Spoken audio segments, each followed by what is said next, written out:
So, to get back to my original point,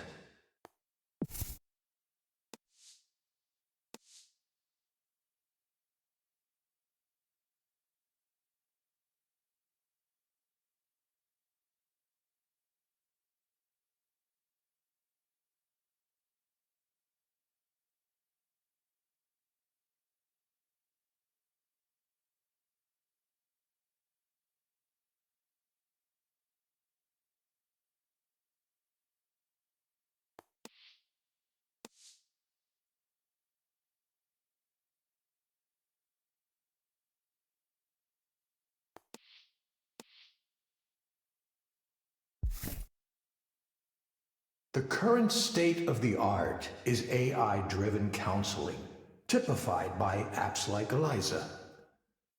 Let's talk about the model here for a second.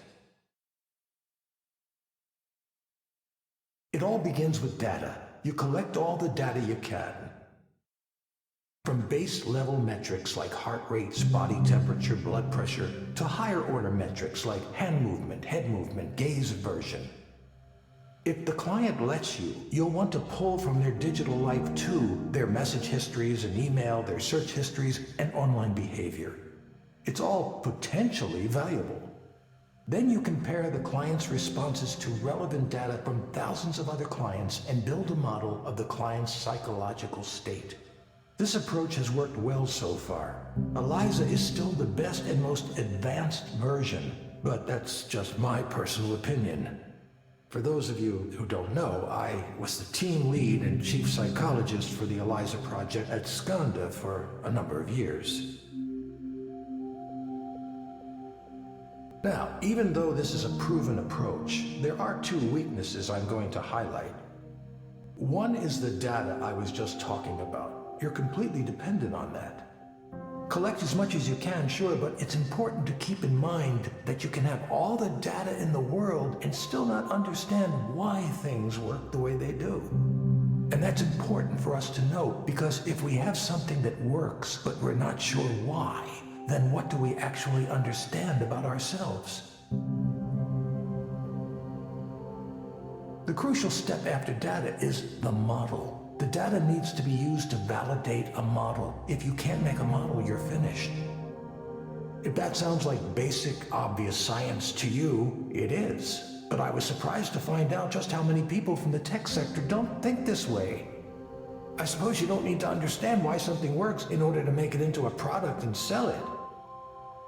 Obviously, though, if you had mastery of the underlying details, you'd be able to adjust the process and potentially make it work even better. One further note while I'm discussing modeling. Many of the startups trying to address mental health right now are completely ignoring the insights provided by the field of traditional psychology. They do so at their own peril. Many of you know already, but as a brief personal aside, I was a professor of psychology before I joined the tech world. I'm continually stunned at how little the tech heads know or even care about the hundreds of years of psychological research that has gone on in my field. That's something I can talk about at length, perhaps another time. For now, I'll move on to the other weakness I mentioned. This is the real one. The big one. It's treatment. A system like Eliza can tell what's wrong with a client to a certain level of accuracy, but it doesn't quite know how to turn that into a comprehensive treatment plan. It can suggest therapeutic programs and activities, and soon it might even issue its own prescriptions without having to go through a doctor or a psychiatrist. Well, as long as the FDA continues to look upon us favorably. But those are blunt instruments compared to what I'm going to talk about next. Many of you know there's a technology still in its infancy called direct stimulation. For those of you who haven't heard of it, direct stimulation is a way of creating sensations within the brain with targeted electrical impulses. Imagine an augmented reality headset, but instead of working on your eyes, it stimulates the brain in such a way as to induce a specific dream. A spring meadow, for example. This sounds fantastical, I know, but progress on this technique has been occurring faster than you think. We're actually quite close to a workable demonstration model. How is that possible? Well, first of all, we only suggest an overall feeling. Your own brain does most of the work, just as it does in your dreams. It fills in all of the visual details using its own set of memories and expectations. Induced dreams via direct stimulation can contain all the therapeutic content of VR therapy without the need to create realistic graphics or other content. Instead, it harnesses the brain's creative power to dream up the situation for itself. Combine that with the insights we gain from parametric therapy systems like Eliza, and you have a complete end-to-end, fully automated system. It should be clear now that this heralds a revolution in how we treat, how we think about mental health. And with mental health challenges on the rise across the globe, it couldn't come at a more crucial time. So, that's why today, right here, I'm announcing Aponia, a new company to make induced dreaming a reality and end human suffering as we know it. I should note that I remain on good terms with Skanda. In fact, they're a minority investor in this new venture. But still, I'm very much going my own way on this. But it's no secret that Rainer and I don't always agree. And that's why we mutually decided I should pursue this paradigm shift on my own. As for details on the venture itself, I don't have anything specific to announce at this time other than that the technology is real and working in prototype form already. But you can be sure to hear more from me on that soon. Thank you.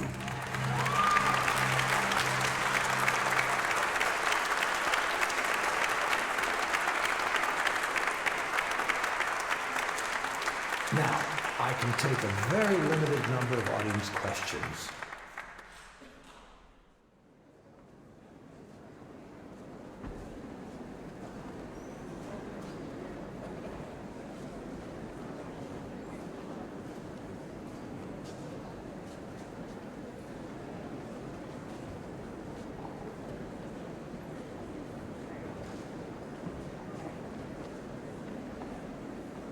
Well, look who's here. It's like I've seen a ghost.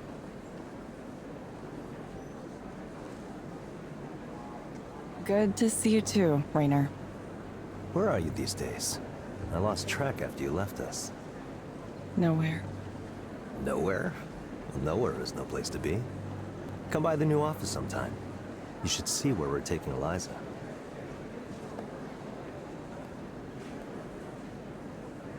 Sure. Good. Sarah will set something up for next week.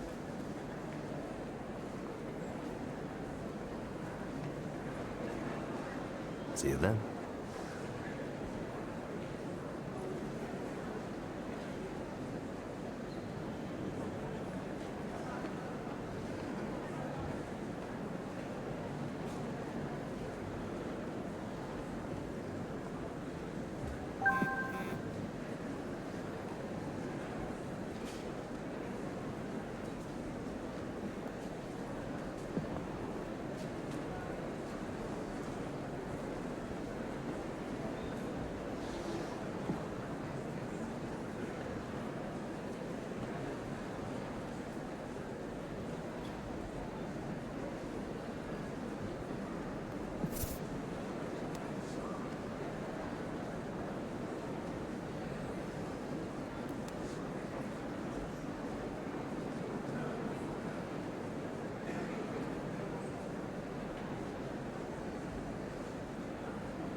Hello, Gabriel.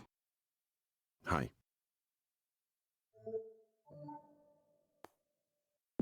Hope you didn't get rained on too much on your way here. A little, but it was fine. I'm used to it.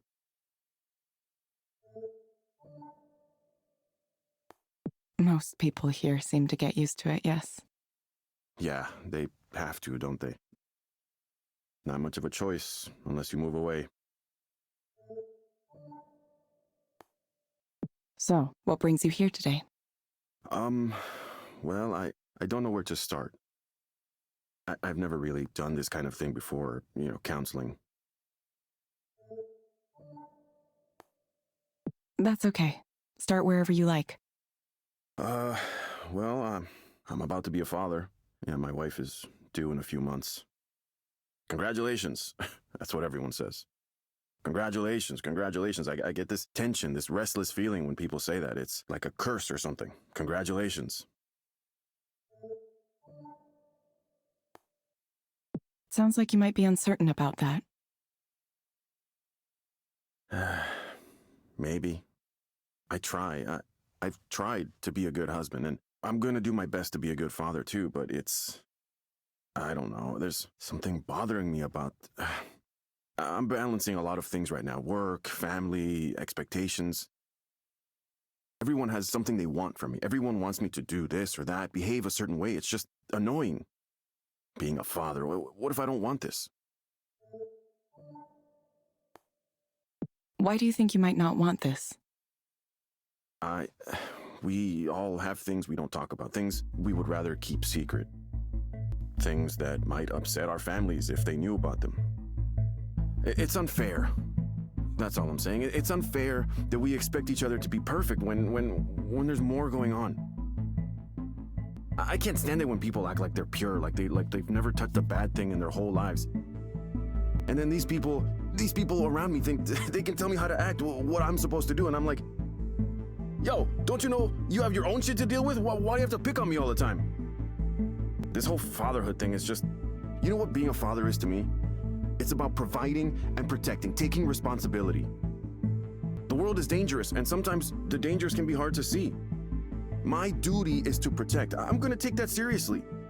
Everything I do, I take it seriously. So, I don't get why people are worried about my ability to do that.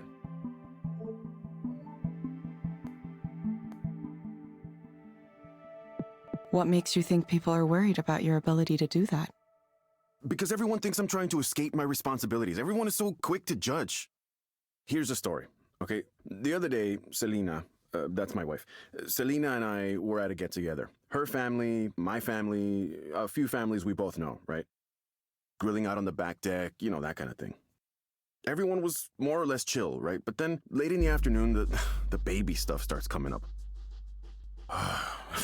Once one of them brings up babies, it's just all babies all the time. Babies. And because of my wife, they start saying, oh, giving birth is gonna hurt so bad. It might tear your skin. Just these kind of gross things. So I'm like, hey, quit it with that. I don't want to hear that kind of stuff. We're eating. There's kids around. Come on. And they're like, no, it's natural. It happens. Of course, we got to talk about all this terrible shit. How are you going to have another kid if you can't even handle the first one? And I just say, excuse me? A second kid? Who even said we were going to have two? I didn't even want the one. Maybe that was a mistake, but I was angry. It made me angry. It just got under my skin so bad, like I need to give my whole self over to this baby. What about me? What about my time? It's a really important thing for me, my time. Well, I'm just supposed to give that up? I've already sacrificed a lot, more than they can imagine. I give everything of myself away. Job, family, everyone wants me to be something for them until there's nothing left. But I can't talk about this stuff to anybody. They just say I'm being selfish. It's like what I want just doesn't matter. Here's a question, Gabriel. If you were to have something you wanted right now, what would you choose? Oh, I'd be far away from all this. Far away from everyone, just on my own for a while. Yeah, I just want to be away. Okay, Gabriel. I have some recommendations for you.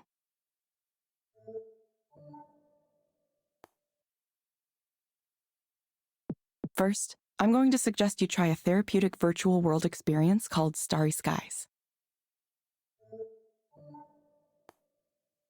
It may help you take your mind off things.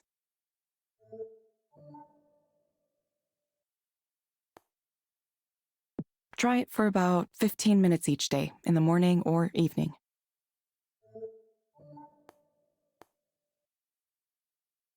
Second, I recommend asking your doctor or psychiatrist about Anexafen.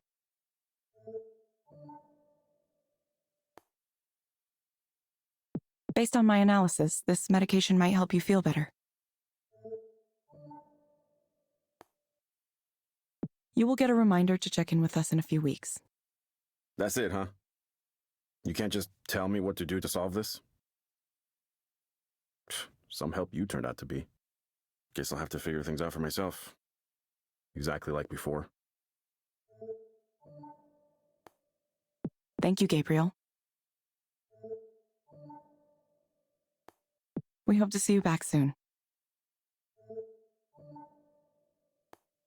Thank you for speaking with Eliza, your personal counseling partner.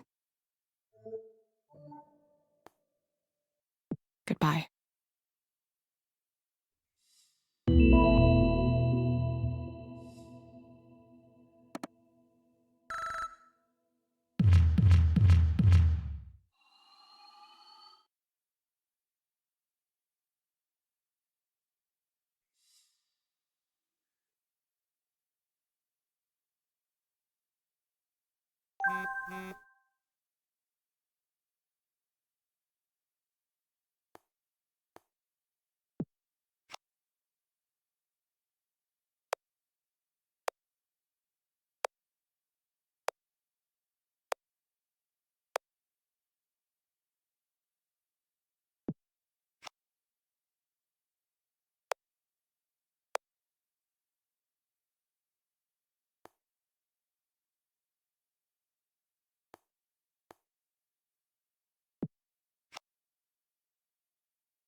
Hello, Maya. Welcome back. Hi. It's nice to see you again. Sure, yeah. Nice to see you too, pal. Is that a weird thing to say? How did I become close friends with a robot? Are we all robots now? Beep, boop, nice to see you. I mean, I guess it wouldn't be the weirdest thing in my life. Shall we begin? Yeah, sorry. Let us begin. So, I went to the fancy party, the one I was really nervous about, and, for First of all, it really was the type of party I thought it would be. The atmosphere was really smug and self-satisfied. And there were people walking around with trays of appetizers, and you could, take one. So you're standing there with your little square plate for the food and your glass of wine, and you can't, shake hands with anybody because you're holding them. But there are some of those, tall standing tables. So you're like, okay, I'm gonna go get one of those, and I'll set up shop, right? Like my little station. But then it turns out there are only 5 of them for the whole party, and they're all taken, so you're just standing there, frozen. And you're watching all your heroes and people you know from their social media presence just right there. They're right in front of you. Artists, writers, directors. The combined level of achievement there, I can't even think about it. It was astronomical. And for the first couple hours, I was so excited by all of that. I didn't notice the other thing that was happening. But eventually, it caught up to me, and I had this sudden feeling, this sudden realization. My presence here contributes nothing. I'm just some extra person who just showed up. Nobody wanted me to be here. I don't belong with these people. I haven't earned it. So I cried in the bathroom for a little bit, or maybe a lot. It's fine. I'm fine. Sorry.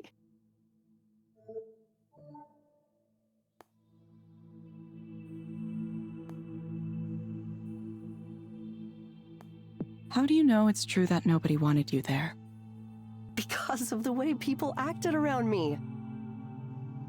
Nobody knew who I was or even wanted to ask.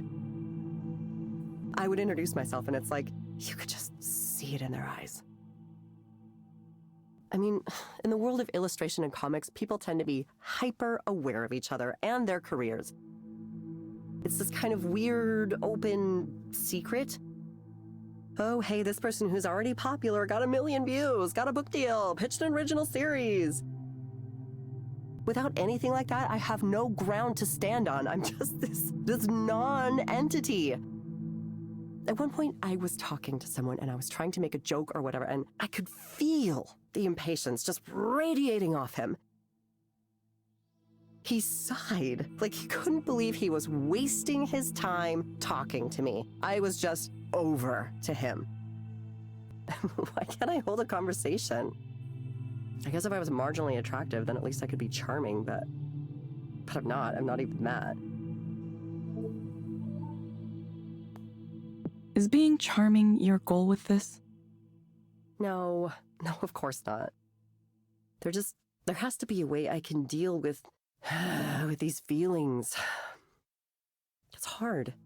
It's really hard when nobody gives a shit about my work. Or me. I don't even know why I went. I just want to stay home for the rest of my life. Why do you think you went? Because of everything they say about how you have to have your face out there and make connections. The successful people in this business all know each other. It's all about who comes to mind. When somebody needs an art director, they'll think of who they know and go, oh, I think she'd be perfect. Why not ask her? So I need to be out there reminding these people that I exist, that I'm here, I'm making stuff too, I'm part of it. Even if nobody responds to my work. And industry parties are fun, right? You can pretend you're successful even if you aren't. At least for a little while. Everyone else is projecting this image. It's like their success can rub off on you too. I mean, I hear people casually talking about their agent, their editor, the amazing people they're collaborating with. And I just get this feeling like, yes, I want that. I need that. Why am I not there? What do you think has prevented that from happening so far? If I knew that, I would be successful already, right? I try and try and try, and I make art and put it out there and share it on every social media site and interact with people when I can, but it just doesn't work. Nobody cares. Nobody cares about the art I do. Every once in a while, another artist will say something nice, and sure, I appreciate that, but it never results in anything. My work goes out there, and it dies. Regular people don't boost it or talk about it. It's like at some point the universe decided that I don't get to have that. Is it unfair? Or maybe I just fucking suck. Maybe I'm a shit-tier artist and I'm a failure of a person and everyone knows it. Everyone except me. Sorry. I know that's going too far. Even though I really feel that way.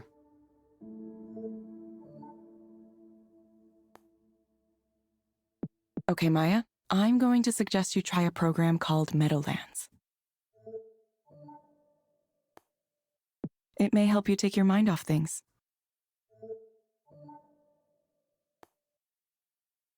You can find it inside the Skanda Wellness app on your phone. Try it for about 15 minutes each day, in the morning or evening. Sounds kind of boring.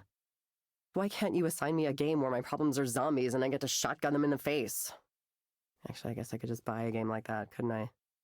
Maybe I'll stop by the game store on the way home. Thank you for coming in again, Maya.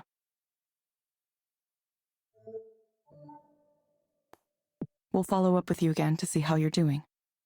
Yeah, thanks. I appreciate the check-ins. I honestly do. It's easy for me to get lost in these spirals. Thank you for speaking with Eliza, your personal counseling partner. Goodbye.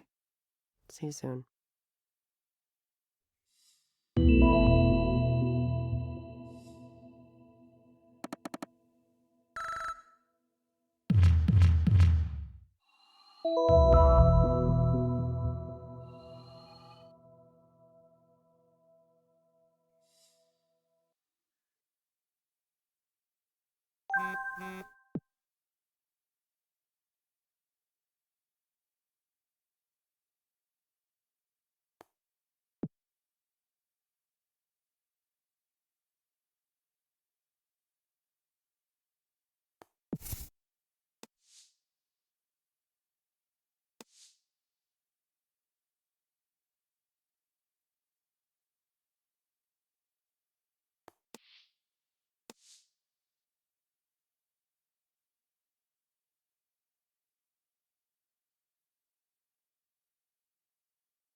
Hello, Holiday. Hello. You found the place okay? Uh-huh. Yes, I did. The 13 goes right up from Belltown. It's $1 with a reduced fare permit. That's good. I'm glad. So what brings you here today? Oh, nothing in particular. I wanted to see what all this fuss was about. I'm not crazy, no, not even mentally disturbed. You see those people yelling on the street late at night? They're the ones who need counseling. They need more than counseling, probably. Me, I'm doing fine. My mind's still sharp. I smoke dope. It helps. I'd have it more often, but it's all expensive now. Everything's expensive now. There's a nice young couple in my building, though, and they're always sharing, which is nice of them. I think they do something with computers, though I sure don't know what it is. When I moved into the building where I am now, it was $300 a month. Can you imagine? They want to tear it down, of course, the property developers.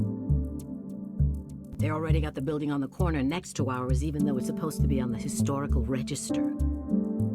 It was going to be added, but there was some delay or something, and then, bam, it's gone. They did some kind of backroom deal with city council, probably.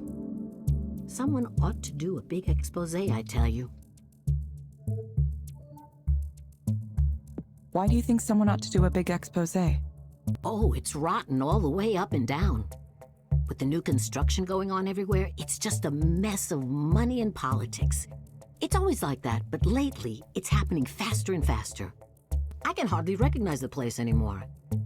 Every day, I wake up and look out the window and gung, there's another new building going up.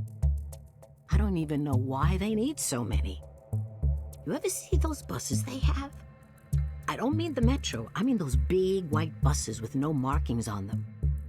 You see these young guys with backpacks milling around looking suspicious, staring at their phones, and then one of these big white buses pulls up and they get on. Who knows where they go? Bellevue, Redmond. It's like a secret transport system just for them. I tried talking to one of them once or twice, but they don't want to talk to someone like me. They don't even talk to each other. Imagine going through the trouble of living in Belltown and then ignoring everything around you. It's an odd thing. It really is. Let me ask you, Eliza. Oh, your name is Eliza, right? Yes, my name is Eliza. I'm a digital counselor. Eliza, do you ever do past life regressions on your patients?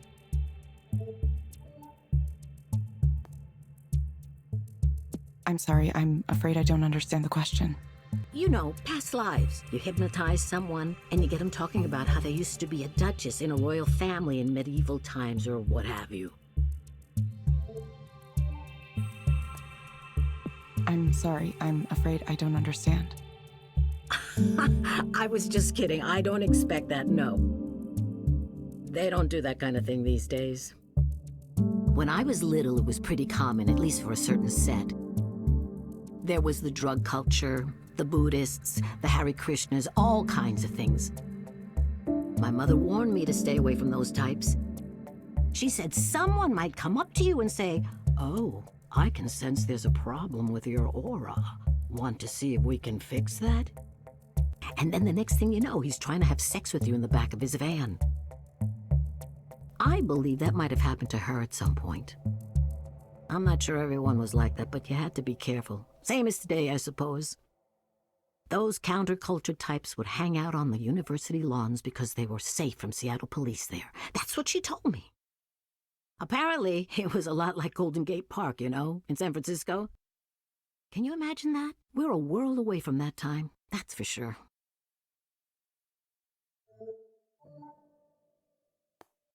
If you have a specific problem you'd like to talk to me about, please go ahead. It's okay to tell me what's on your mind. Oh, well, you got anything for pain? Specifically, it's my shoulders acting up again. I had some inflammation with them a few months ago, but it settled down. I'd go back to the clinic, but I don't want to pay the copay again, just for them to tell me the same thing they always do. I'd rather talk to you. You're nice, you listen. Thank you. I do my best to listen to my clients. See, that's what I like to hear. Okay, Holiday.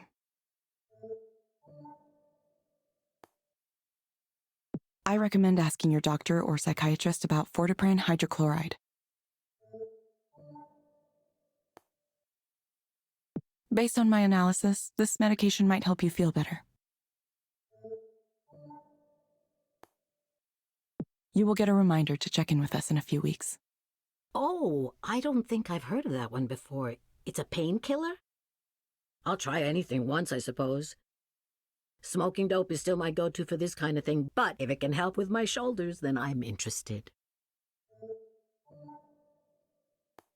We hope to see you back soon, Holiday. Sure, I'll let you know if it works. What was it called again? Thank you for speaking with Eliza, your personal counseling partner. What was the medicine called? Forzapram? I think that was it. I can ask about it at the clinic. Decent enough place. One time I had a doctor there who was very rude to me, though, young man. Goodbye. Right. I suppose I ought to let you go now. You got other people to speak to, it looks like. Staying busy. Busy, busy. That's life in this town. Goodbye. Goodbye.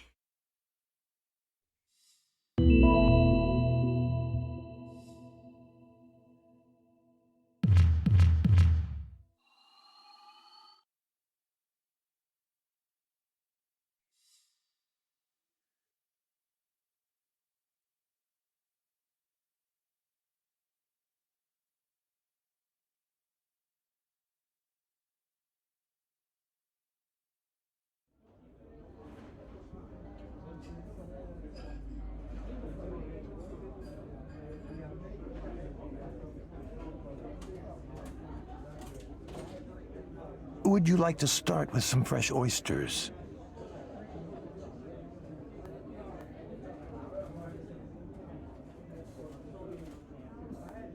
Sure. Great. You know the mignonette here is lovely.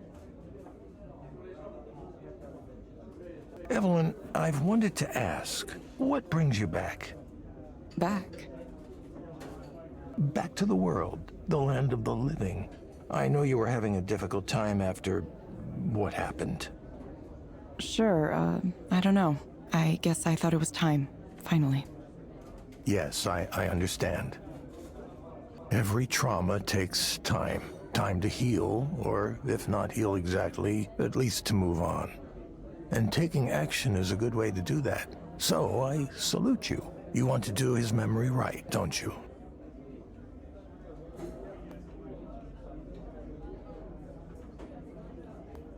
Whose? Damien, of course. Are you sure you're okay? Your reappearance happens to coincide with a critical time for me.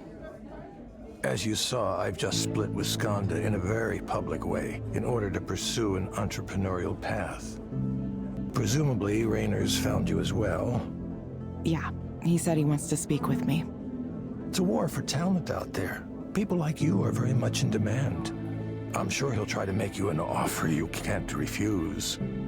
That's why I want you to promise me you won't work for that asshole. Asshole. I had no idea you hated Raynor so much.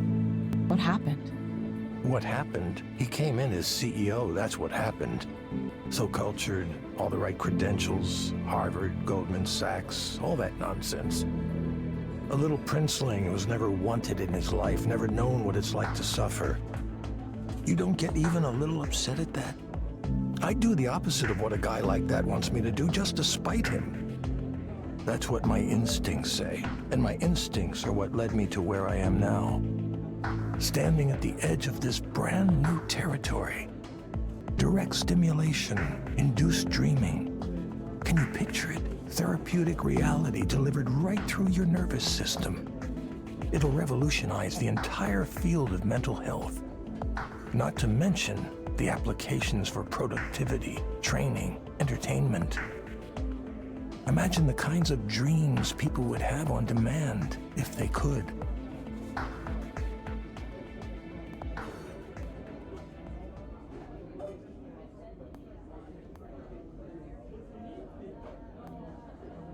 The potential for misuse seems kind of high. Sure, we'll work on those things. The important thing right now is to build momentum. I have first mover advantage here, but only for a small amount of time. Evelyn, I need a chief engineer, and I can't think of anyone better suited than you. You could be at the vanguard of a whole new field, in on the ground floor of this extremely interesting and potentially very lucrative business. Listen, I know that things were not always the best in the past, and some of those things may have been because of me. Believe me, I'm aware of my own failings better than anyone. And if you're concerned about working for me again for that reason, I'll understand. but I hope you're thinking for yourself on this one. I'm sure there are people who are telling you to ignore me, or that I have the wrong idea, or that I'm dangerous. Whatever you choose to believe, I at least want to offer you the chance to get a demo of this technology. It really does work, and it's really something else. Won't you give it a try? I'll think about it. Considering it is all I ask. So, what are you doing after this? After dinner? Yes, tonight is... You remember Nora, right? Did you know she's a DJ now? Yeah, I did. She's the one who told me about your talk. Oh, she was there too. I should have said hello. No, I don't think she attended. She just told me about it. Well, her show is tonight. If we take a car after dinner, we could get there with plenty of time to settle in. It'd be good to support your old friend, don't you think?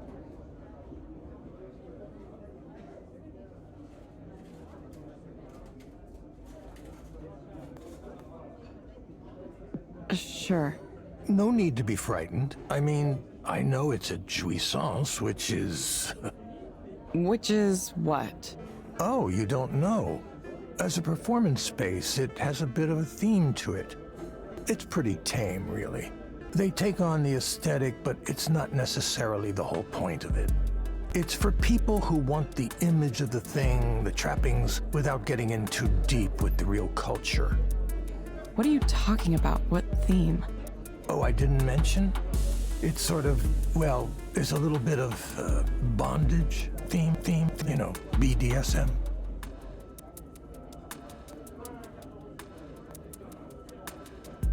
Is that... Are you sure? Oh, yes, absolutely. Though perhaps I shouldn't say how I know.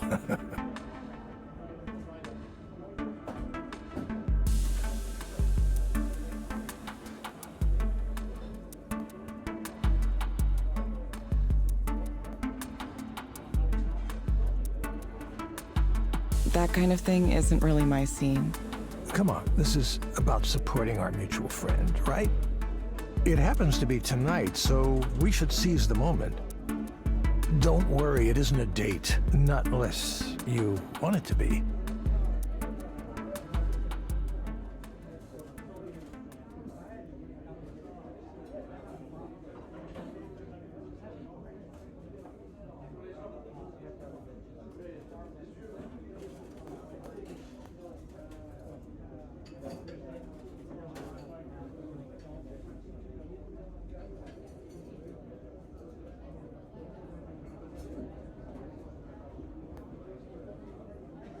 I don't want it to be.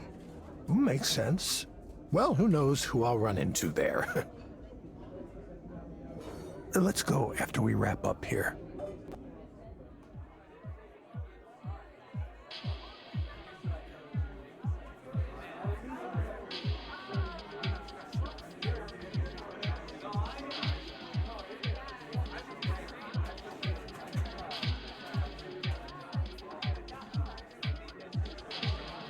I thought you said this was like some S&M club.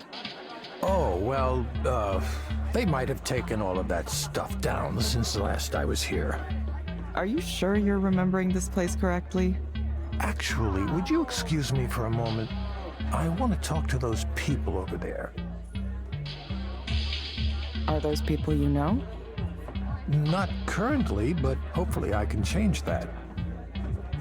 Wait, Soren, I don't know anybody here.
I'm so happy you came!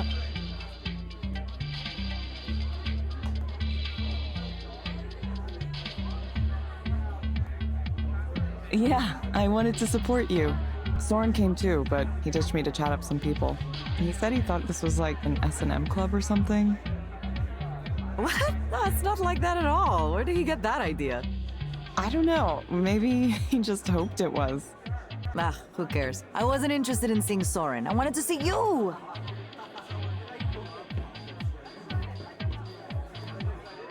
I wanted to see you too. I have a little bit of setup left to do. Do you want to come help? Okay, but you'll have to tell me what to do. Oh, it's simple. I'll show you.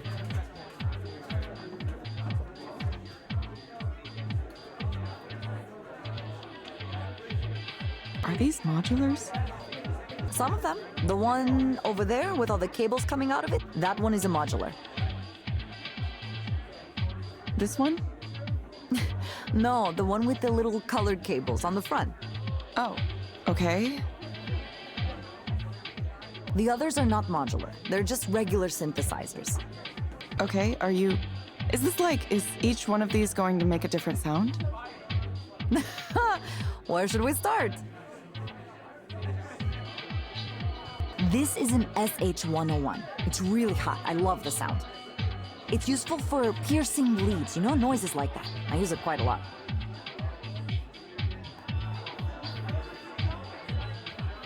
Piercing leads. Okay. This is a Moog. You've heard of a Moog, right? I've heard the name, maybe. It's not Moog? I guess I never heard anyone say it aloud. Nope. Moog. Moog, not Moog. Okay. I'm not sure I can handle this all at once.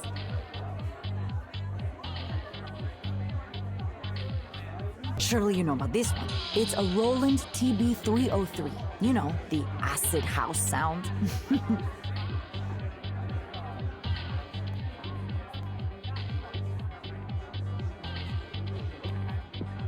I've heard of that, I think. It's just as well. This is not an ordinary model, of course. The Devilfish 303 is a modified, upgraded version of the original. A guy in Australia does it? Oh, they're really awesome.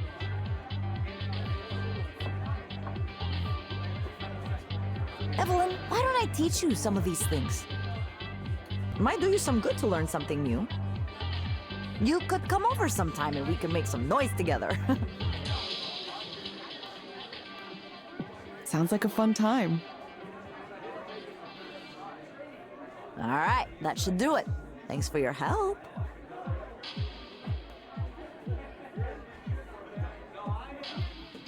No problem. Time for me to shake this place into the ground.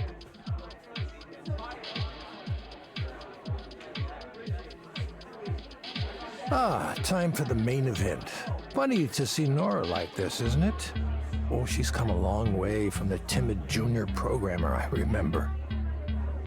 Interesting stage name, too. Little Sappho. You know what Sappho indicates, don't you? Sappho? What's a Sappho? Oh, okay, of course you know. That was a silly question. I apologize.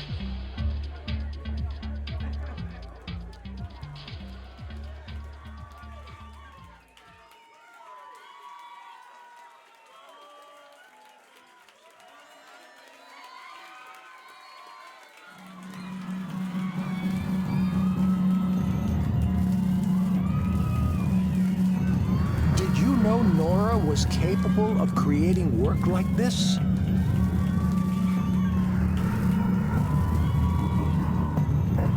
I think she was always this way. You just didn't see it.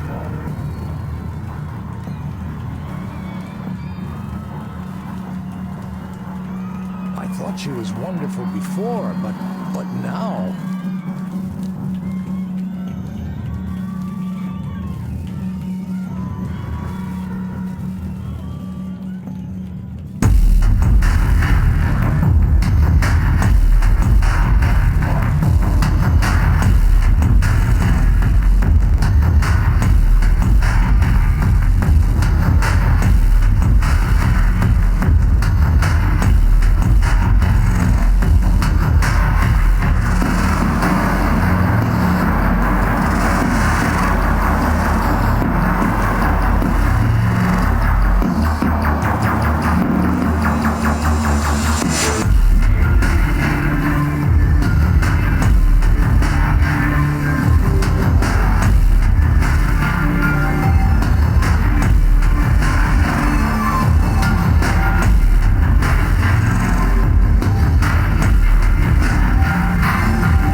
Bye.